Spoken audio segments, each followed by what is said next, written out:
Na realidade, todas elas são iguais. A única diferente é a casa número 7.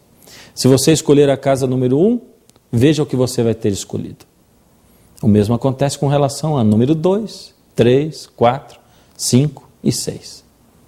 Mas se escolher a número 7, veja só.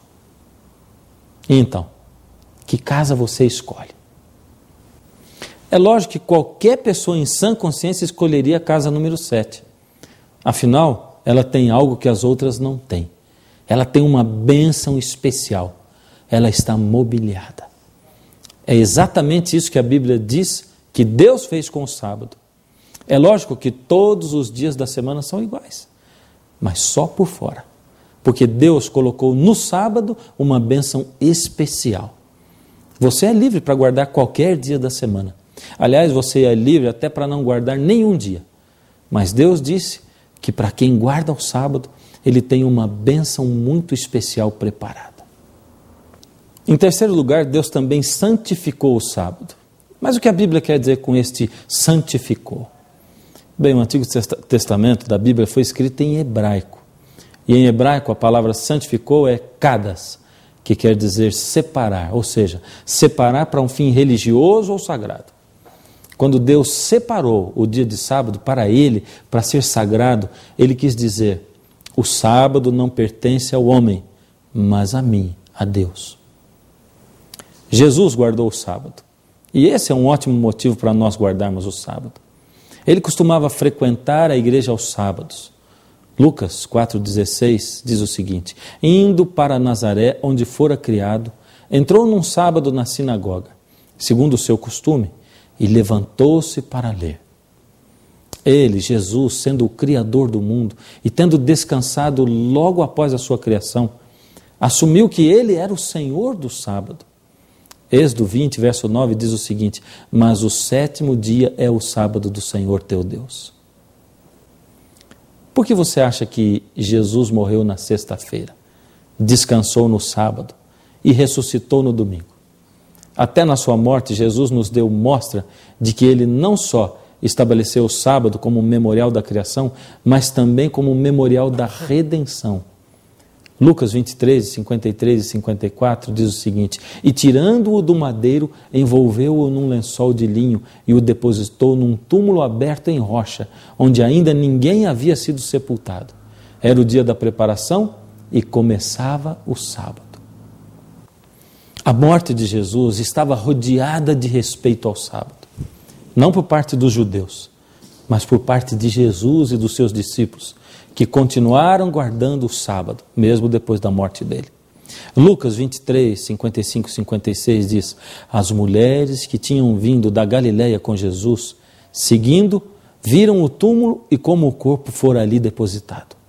Então se retiraram para preparar aromas e bálsamos, e no sábado descansaram segundo o mandamento. Em sexto lugar, Paulo, o apóstolo, guardava o sábado também.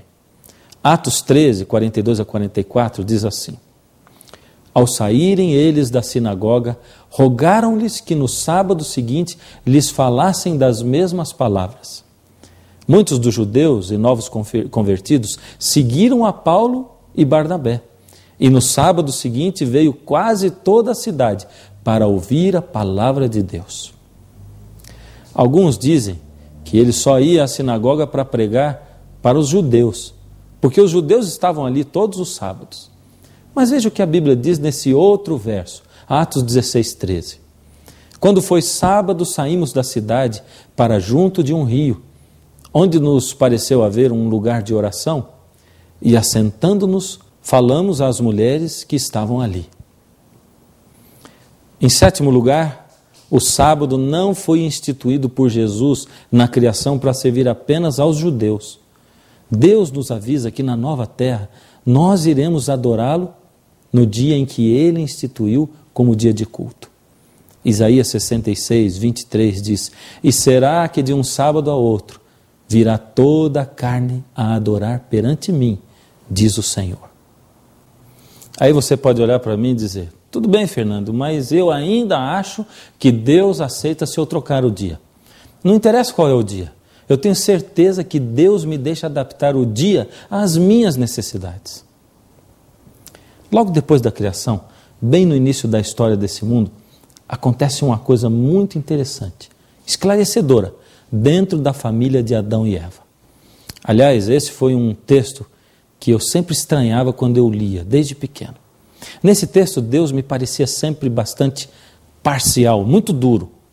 Deus se parecia com pessoas que dizem, eu não vou com a cara desse, eu não vou com a cara dessa ou do outro. Vamos ler juntos, preste atenção. Gênesis 4, verso 5. Agradou-se o Senhor de Abel e da sua oferta, ao passo que de Caim e de sua oferta não se agradou. Eu sempre pensava, ora, por que será que Deus aceitou o sacrifício de Abel e rejeitou o de Caim? Afinal de contas, Caim fez tudo com muito boas intenções, fez tudo com a maior boa vontade, fez com o maior esforço. É que quando Adão e Eva pecaram, Deus ensinou a eles que cada vez que pecassem, um cordeirinho deveria ser morto, para que eles pudessem se lembrar que eles só estavam vivos porque Jesus se ofereceu para um dia morrer por eles. Não tinham nada de bom para oferecer a Deus como pagamento pela salvação. A salvação vem de Deus, é dada por Deus, é dom de Deus, é de graça. Só existe um jeito de nos salvarmos, é aceitando o sacrifício de Jesus em nosso lugar. Deus chamou Adão e mandou que ele matasse um cordeirinho. Foi uma experiência terrível para Adão. O cordeirinho era o mais simples e humilde de todos os animais. Quando Adão estava sujo de sangue, com lágrimas nos olhos, Deus disse para ele que cada vez que ele pecasse, deveria matar um cordeirinho, pois só assim poderia se lembrar de que a salvação dele só ocorreria quando Cristo, o Deus Criador, o Cordeiro de Deus que tira o pecado do mundo, morresse no lugar de Adão.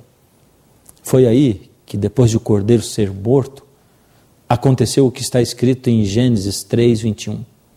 Fez o Senhor Deus vestimenta de peles para Adão e sua mulher e os vestiu. Deus vestiu os dois com roupas feitas de peles de cordeiro. Então veio a primeira gravidez de Eva. Eles nunca tinham passado por uma experiência dessas. Adão sentiu as mudanças no corpo de Eva, sua esposa. Chegou então o dia do bebê nascer. E Adão foi o médico, a parteira. Você pode imaginar a reação de Adão quando pegou aquela criança? Ele nunca tinha visto um ser humano tão pequeno. Aquele bebê era tão dependente dos pais em tudo.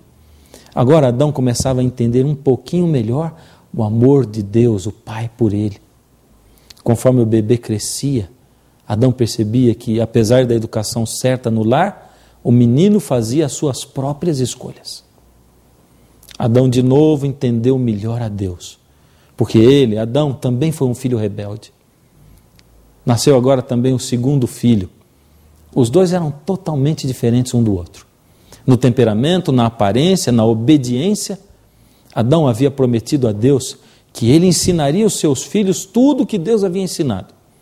Eles acompanhavam o pai nos sacrifícios que ele fazia quando matava os cordeirinhos, quando pecavam. Aprendiam do pai sobre arrependimento. Aprendiam que nós não podemos fazer nada para nos salvar, a não ser aceitar o sacrifício que Jesus iria fazer por nós.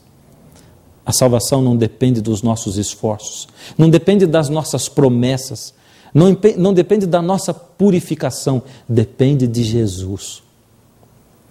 Caim, o filho mais velho de Adão, tornou-se um excelente lavrador. Ele foi percebendo que o seu trabalho era bom, que ele sabia do seu ofício, lavrar a terra. Assim, certo dia, ele pensou, por que eu tenho que estar oferecendo cordeiros para Deus? Por que cordeiros? Quem pare o cordeiro é a ovelha. Eu não tenho parte nenhuma nisso. Eu vou oferecer para Deus coisa ainda melhor. Eu vou trabalhar muito, vou colher os melhores frutos da terra que eu cultivei e vou oferecer a Deus o melhor do meu esforço. Enquanto isso, Abel, o irmão, pensou o seguinte,